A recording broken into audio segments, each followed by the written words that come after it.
Good morning, and welcome to our podcast, Creating Value Wins. I'm Steve Denning, and I'm here with Doug Kirkpatrick and Hunter Hastings. In this podcast, we'll be exploring a very simple but very powerful idea. It's the idea that real value creation occurs when people and technologies orient themselves towards creating value for others, not just for themselves. And what we have discovered, along with others, is that when this simple idea is implemented, it is actually good news for almost everyone. It's more satisfying for people doing the work. It creates more delight for the people for whom the work is being done, and it is more productive for the organization. In business today, the idea makes much more money, exponentially more money, than in firms trying to make money for themselves. At the same time, it's ethically impeccable. It aligns with the ancient religious wisdom of loving your neighbor as yourself. And this is not a fad. This is something that has been around for a number of years, and we will be sharing with you a whole body of reliable knowledge and data about how this works and where it works and why it works in leading firms today. And the principles that underlie value creation are widely applicable. They apply whether you are running a business or a school or a church or a marriage or a family or social relations or fighting a war or even just having an argument. And the principles are incredibly accessible. When you finish listening to what we have to say, you can apply them to the very first person you happen to meet. You can ask yourself, how can I create value for that person? And so on, thereafter, with every person you meet for the rest of your life. So this is a conversation about human patterns that really drive genuine long-term human value. Spoiler alert, there are some big surprises.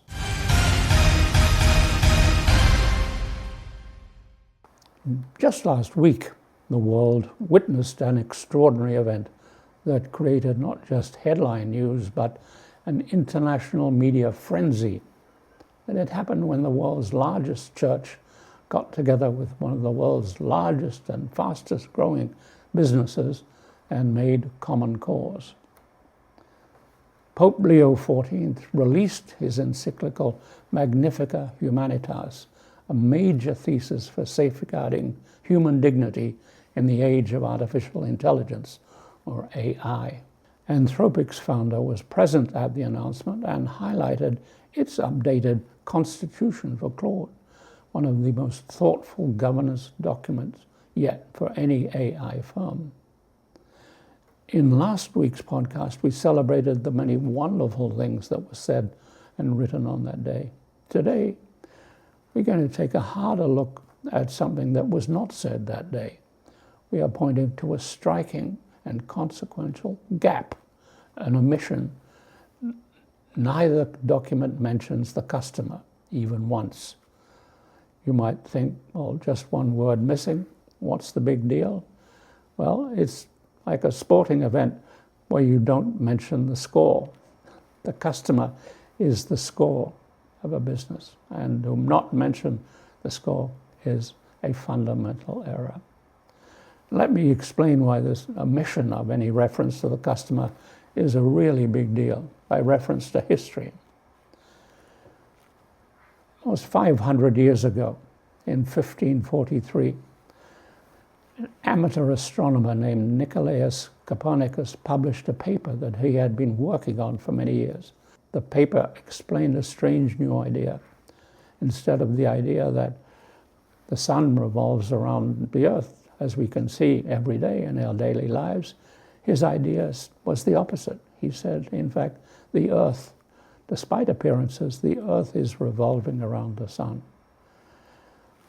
Everybody knew from direct evidence of their own eyes that this was nonsense. The sun obviously revolves around the earth. And so not much attention was paid to it.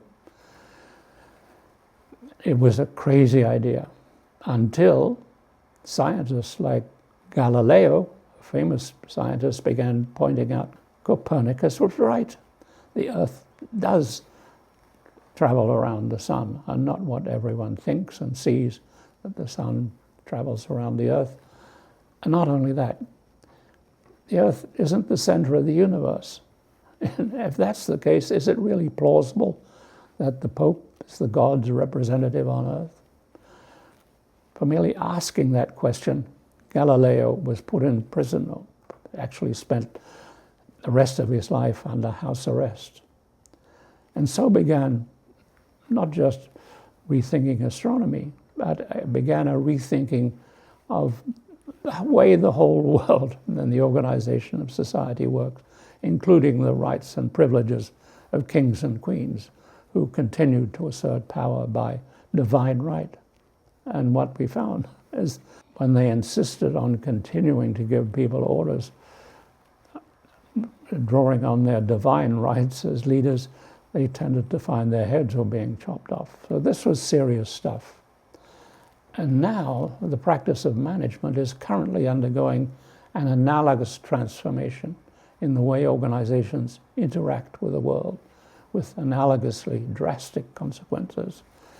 In the 20th century, the last century, everyone knew that the firm was the center of the corporate universe, and the customer was somewhere on the periphery, hoping to get some attention.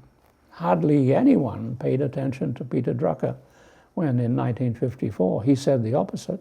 He said the very purpose of a firm is to create customers. That all changed in the 21st century, because first, the internet and now AI have changed things fundamentally. First, firms now have new possibilities for innovation. Second, customers suddenly have more choices. They can decide what to buy in a way they weren't available to them before. And thirdly, firms were able to create new kinds of business models with amazing network effects. As a result, in the last quarter century, leading firms were able to grow much faster and generate exponentially more value than ever before. And why was that? Well, in 2013, I was not alone in saying that it wasn't just technology. Somehow there had been a shift in the power relations of the corporate world, similar to what Copernicus had pointed out in the physical world back in 1543. Whereas before, the firm was at the center of the corporate universe and the customer was at the periphery. Now, the customer is at the center, and the customer has become the key to being successful. There has, in fact, been what you might call a Copernican revolution in management. The customer is now in charge of the firm, and not vice versa. Back in 2013, that was still just a hypothesis. Firms that had grasped the significance of this change were pressing ahead, growing fast, but people were saying that they were not going to last. They were unimportant things, and in 2014, they were actually quite small. And so the CEO of IBM made jokes about these funny little firms that had names like pieces of fruit, Apple. Who could take seriously a firm with a name like a piece of fruit? But by 2023, they were no longer laughing at Apple. In fact, that gentleman was no longer the CEO of IBM, and these funny little firms had become massive in scale, trillion-dollar companies. The Googles and the Apples and the Amazons were now giants and very much bigger than IBM. The whole business landscape had been turned upside down. As you can see in this chart, the scale of the change is absolutely massive. It's not just that these firms are a little bit better. You can see in the chart that average firms on the left-hand end are growing below average, and the firms on the right, which are growing above average, these fast-growing firms that are focused on the customer, they're not just doing a little bit better, they are doing exponentially better than the firms on the left. And we saw in episode 2 of this podcast, this really is the first accurate picture of what this new financial landscape looks like. Most people in business do not understand that that is the world they are living.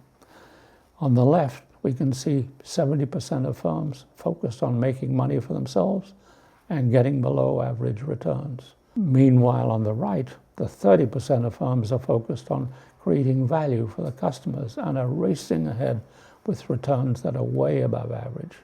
In effect, the world has been transformed. Now the customer is in charge of the firm and not vice versa. And this is an astonishing reversal. It's not a dream that might happen, it's actually happening. This is the world of today, June 2026. And thus the omission of any mention of the customer from both the Constitution of Anthropic and from the encyclical of the Pope is amazing that this central fact of the business landscape was not mentioned. And so I asked Hunter to contact Anthropic and find out how come they forgot about the customer. So Hunter, what did you find out when you contacted Anthropic? Well, Steve, I did talk to Claude. Claude was most helpful, as is promised in its constitution. And it conceded your textual point that the word customer doesn't appear in the Claude Constitution. And it concedes your point that using the term end user could be viewed as instrumental, not loving the customer, as you point out. But Claude would say, you're missing a bigger point. Your lens can't see the new horizon that we're moving to. And that is that Claude is enabling the customer to do great things. So let me explain that in the context of how the world's understanding of value has evolved over time. We originally thought of value as transactional. It was embedded in a product and it was sold to the customer. The value was authored by the producer. So in Adam Smith's terms, the butcher, the brewer, and the baker gave you the meat and the beer and the bread for your dinner, and that's what was valuable. The customer could be an arbiter. They could buy or not buy, but that was all. Over time, we've come to understand a different definition of value, which is experiential or service value, which is that we understand now that value is in the mind of the customer. It's an experience that they have. They evaluate it. They like it or they don't, and they'll come back for more or not. And so we could think of the customer as co-authoring that value with the producer. So we've advanced. What Claude would say is they are transforming the customer to a new stage. They're enabling the customer. They're not selling them something. They are giving them a new capacity. So I wasn't a coder in the past, but now I can write code and ship a finished app. I wasn't a graphic designer in the past, but now I can do graphic design with the best of them, with Claude's tools and access to video and so on. I wasn't a mathematician who could solve a particular problem, but now I can with Claude's help. So I have this new capacity, and that not only changes what I do, it changes who I am. I now see myself with a new role in the economy. I'm a coder, I can ship apps. I'm a designer, I can make movies. And so my personal intent expands and my possibility space expands. Now I have new options. What shall I do with this new capacity? And I can go be a value creator. And so Claude has enabled the customer to create value. The customer is the author of value now. It's an act of their own agency. It's subjective in the sense that they decide what to do. And so Claude is creating the opportunity for vast increases in value in the economy. I'll give you one little statistical example. In China last year, about the middle of 2025, last time I looked, there were 16 million new, what they call OPCs, one-person corporations. And those are not defined by having one employee. They're defined by being AI enabled. The one person who owns the company can access all of this capability. They can plug into a supply chain. They can plug into an ecosystem. They can do business around the world that can create enormous amounts of value. So Claude would say, you're missing the point, Steve. They're enabling new value that wasn't enabled before. That's an interesting story that you passed on from Anthropic about Why the customer is not mentioned. But in fact, I'm having some difficulty trying to understand what the argument is. Claude is saying the internal customer of the firm is just as much a customer. Wow. That is a real juxtaposition of the truth. It's interesting to see how in this single sentence, the worker inside the firm has suddenly become the customer, and the former external customer has now been downgraded into some merely passive end user. The customer is no longer the arbiter of value and the boss of the firm. The customer is merely using what his bosses inside the firm have determined what end users will be told to use. And we are right back in the 20th century. Bosses telling workers what to do, and customers unhappily back on the periphery, having no say in what is being done to them. Now, Frederick Taylor, of course, would be thrilled because that was his vision, that the system would be in charge and that humankind would be subservient. Is that what Claude has in mind? Let me ask Hunter, is that really what Claude has in mind? No, and Claude had in mind exactly the opposite, Steve, and it's actually pointing to a very interesting new development, and that's the value chain or the value network. So yes, we've got a customer at the end who's creating new value for themselves, or by themselves, which I talked about, the authored. But how do we get there? Well, there's a whole value chain that runs through the corporation. The IT department creates value for the marketing department by giving them products or code that they can use to enhance their marketing. They're enabling the marketers to do a better job, to create more value.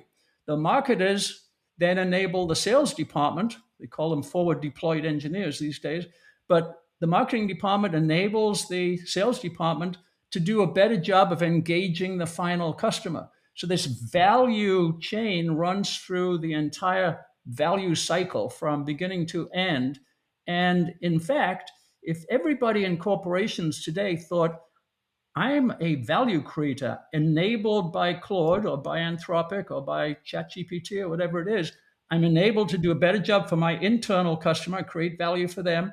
That internal customer creates value for the next internal customer, and they create value for the final customer. Now, the word end user, as you say, is an odd one, and Silicon Valley big tech gets language pretty mixed up. But the value network is another great advance in value creation, Claude would argue. It's not an accident that Claude doesn't want to talk about the customer. Maybe Doug can fill us in on why the Pope didn't mention the customer either. They are not in business, of course. They believe in dignity for everyone. Why not dignity for the customer? Great question, Steve. Indeed, why not dignity for the customer? The encyclical indeed has a very interesting perspective on these issues. It insists on the dignity of every single human being and that they should be treated accordingly. It also believes in the principle of subsidiarity.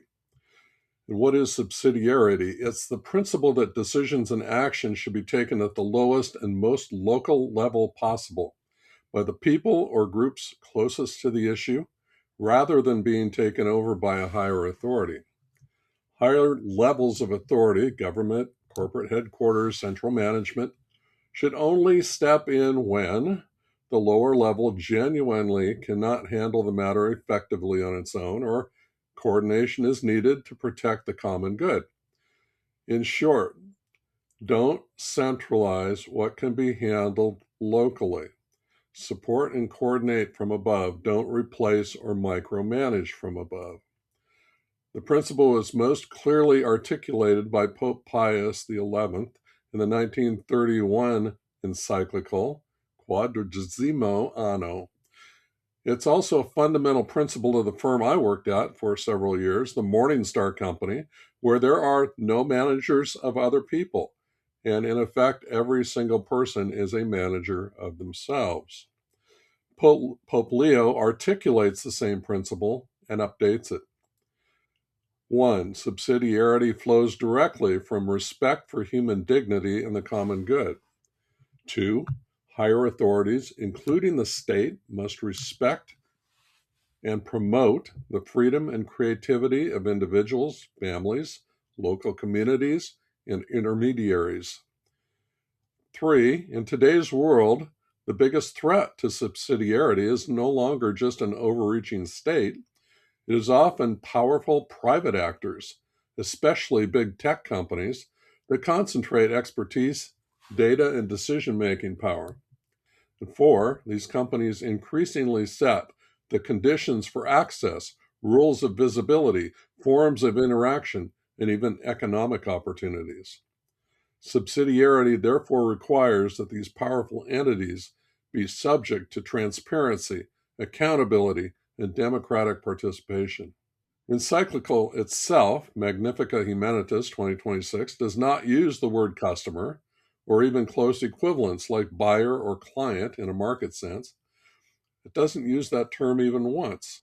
Consistent with your observation, Steve, its primary focus is on safeguarding human dignity in the age of artificial intelligence, with substantial attention to workers, labor, technological displacement, subsidiarity, solidarity, and the common good.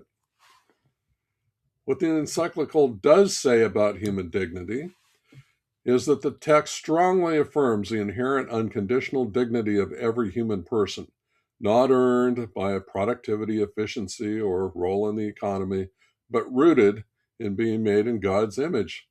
This dignity applies universally and precedes any economic or technological context. It critiques systems, including AI systems, that reduce people to resources, means to profit, or data points rather than as ends in themselves. It addresses how technology and markets can instrumentalize humans, leading to exploitation, loss of meaningful work, dependencies, and commercialization of aspects of life.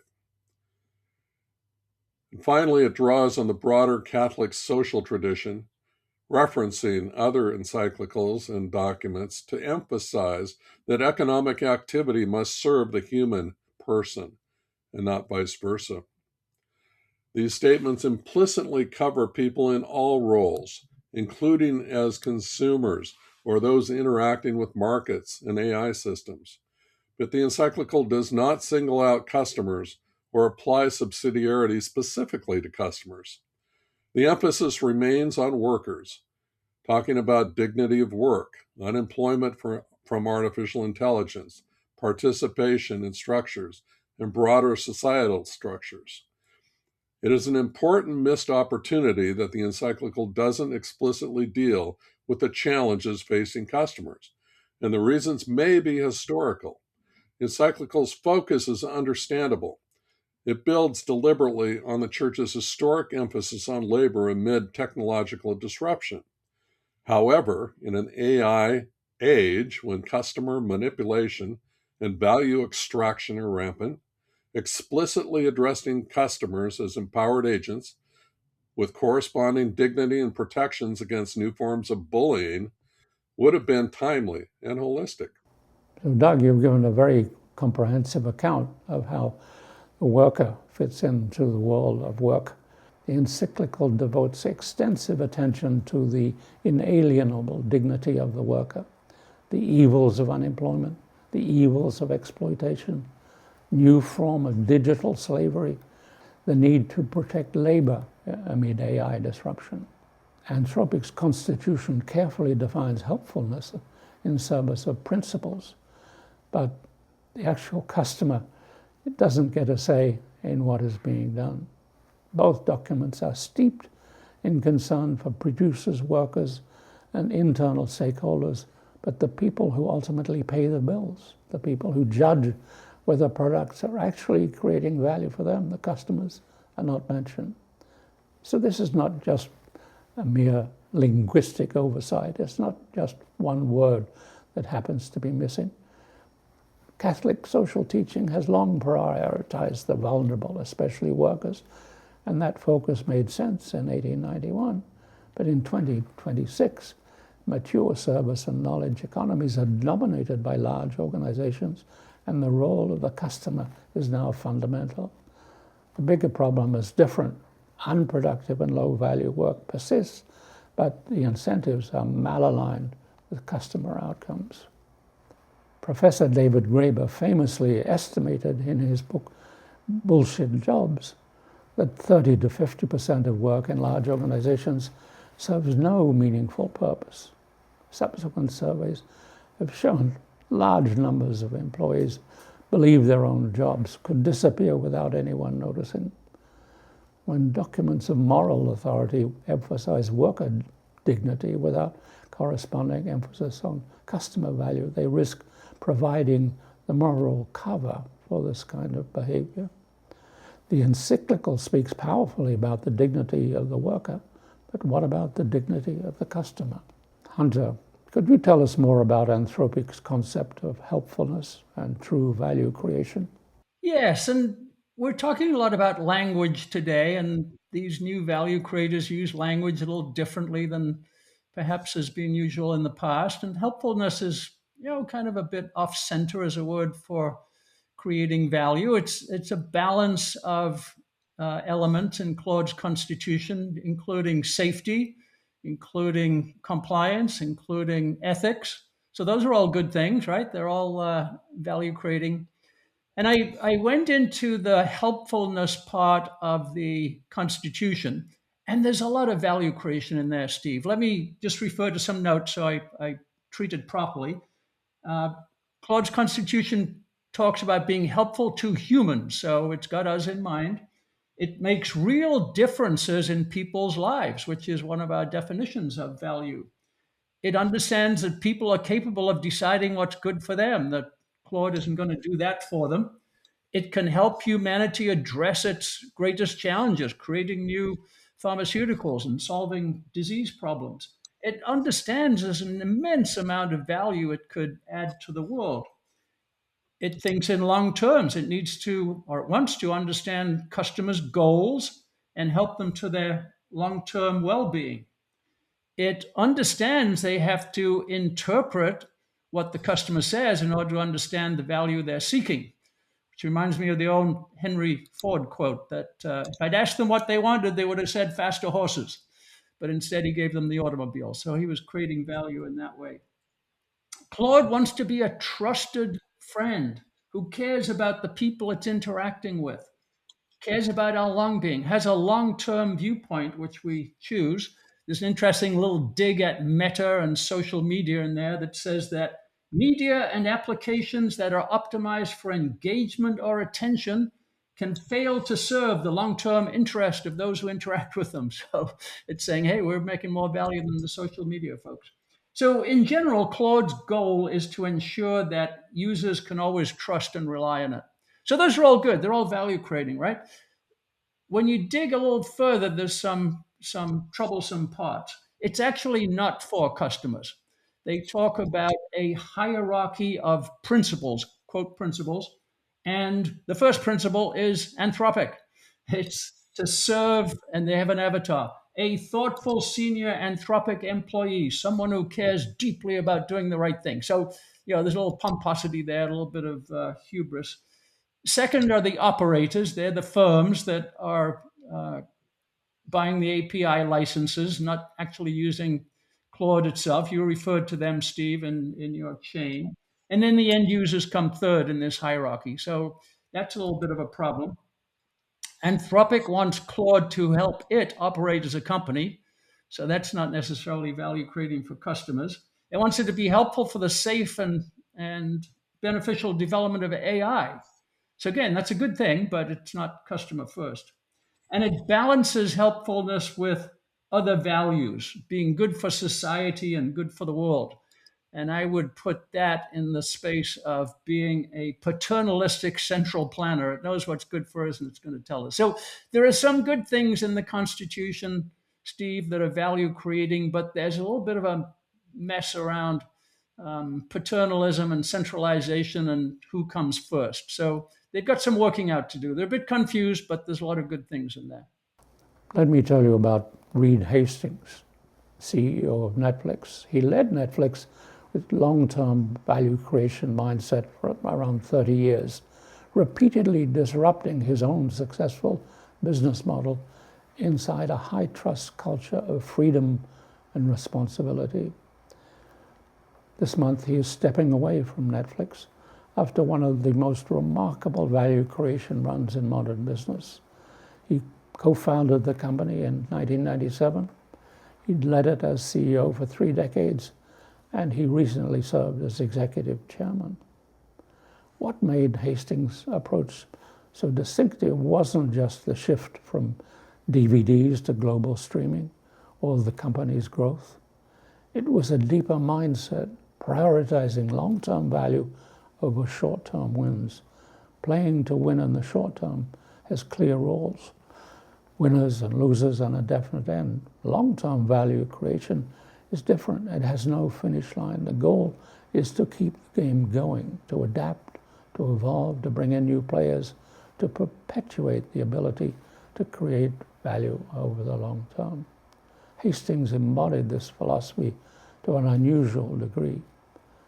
One particular feature of his regime was his idea that there should not be rules governing every facet of behavior in the organization.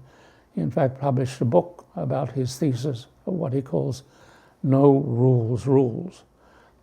The rule is that there are no rules. It's about context over control. There's a keeper test for talents. If you don't see that this person is adding value to the business, you invite that person to move on to a different kind of the future. Radical candor, being upfront, telling people what you feel on the spot, not in 360-degree feedback and anonymous surveys. At the same time, providing top-of-the-market pay for these outstanding performers. And simple policies were, on vacation, take a vacation when you feel like it, so long as you are acting in Netflix's best interests. The underlying idea is clear. In fast-moving fields, heavy bureaucracy kills creativity and adaptability. A high-trust environment, by contrast, talented people who both feel free and responsible sustains long-term value creation and an energizing workplace. Hastings treated competition as fuel. He viewed his competitor, Blockbuster, as a worthy rival that fostered faster innovation. Rather than simply fighting Hollywood studios, he began creating his own content. The focus remains on improving entertainment for members, not merely defeating rivals or following a given plan.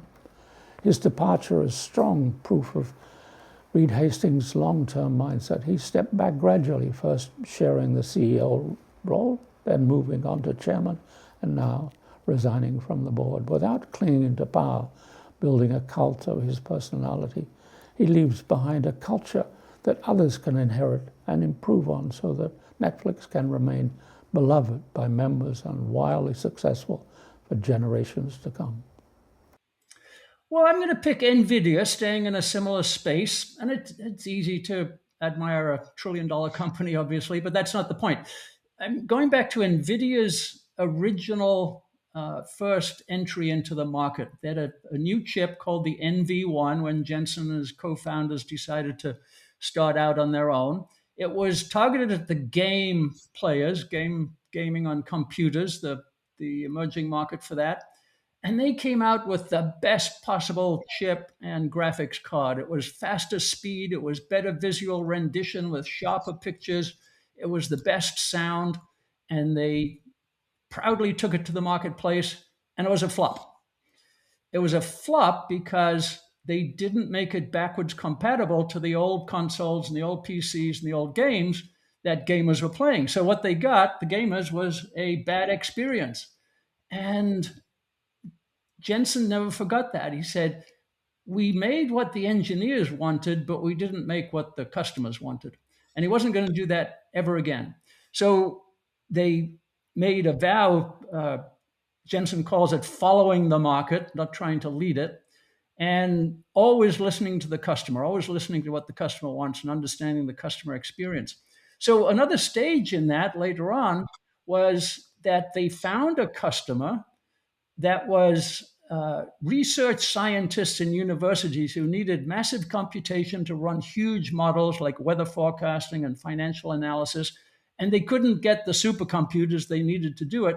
So they hacked a number of GPUs and graphics cards together and channeled that parallel processing into solving this massive problem. It was a user-generated innovation. Jensen and his colleagues saw that, and they started to enable it.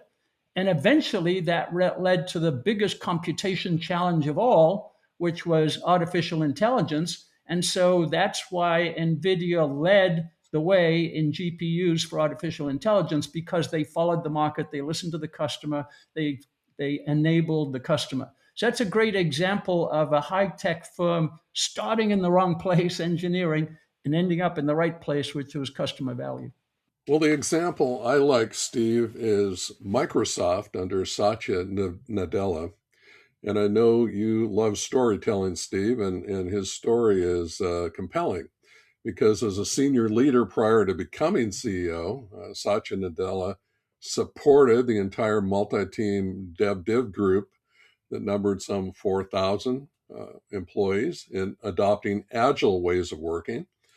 And despite the early initiative in Agile, when Nadella took the helm of Microsoft as CEO in February of 2014, he faced a company that was completely bogged down by a cutthroat culture, and he was slipping into irrelevance amid fierce competition from Apple and Google. And his transformative journey to revive the enterprise hinged on a complete cultural overhaul, blending his nonviolent agile approach with self-organizing talent clusters that were empowered to innovate. And over the next decade, Nadella's leadership propelled Microsoft to a $2.8 trillion valuation and reclaimed its tech dominance. Nadella redefined Microsoft's mission to empower every person and every organization on the planet to achieve more, which really gets to Hunter's earlier comments about value creation as enablement, shifting from a product-first focus to a purpose-driven vision. He identified the know-it-all culture rife with infighting as a barrier to progress, and he drew from Carol Dweck's book Mindset and Marshall Rosenberg's book Nonviolent Communication, instilling a learn-it-all ethos, fostering curiosity and psychological safety. And with that, he laid the groundwork for networks of competence, where expertise flowed freely across teams, instead of remaining trapped in hierarchical silos and fiefdoms. Nadella's approach balanced alignment and autonomy with empathy and collaboration. He flattened management layers, enabling faster decision-making. He encouraged one Microsoft unity, breaking down departmental walls with an annual one-week hackathon, where employees self-organized into teams and tackled innovative projects like AI accessibility tools. He sharpened Microsoft employees' customer focus by tying sales incentives to usage metrics rather than to one-time licenses. Nadella modernized Microsoft's agile development practices, shifting from slow waterfall methods to rapid iterative cycles. Networks of competence emerged as developers, testers, and product managers formed tight-knit, multidisciplinary teams. This agility fueled Microsoft's pivot to cloud computing and AI, with the Azure Cloud Computing Platform, bolstered by Nadella's prior cloud expertise, becoming a huge growth engine. His teams were supercharged by empathy, by creating a safe space for risk-taking and learning from failure. Nadella nurtured trust. Colleagues freely shared their individual expertise throughout networks of competence in pursuit of aligned strategic goals. By 2019, Microsoft's $1 trillion valuation underscored Nadella's triumph. His integration of networks of competence, seen in hackathons, cloud innovation, and AI breakthroughs, amplified the smart balance of alignment and autonomy. Nadella proved that combining a shared mission with self-organizing, expertise-driven teams could transform a legacy giant into a dynamic innovator. His success highlights how a healthy culture powered by networked individuals and teams can drive sustainable turnarounds in an evolving tech landscape. Finally, we have our regular segment on the world's dumbest management idea.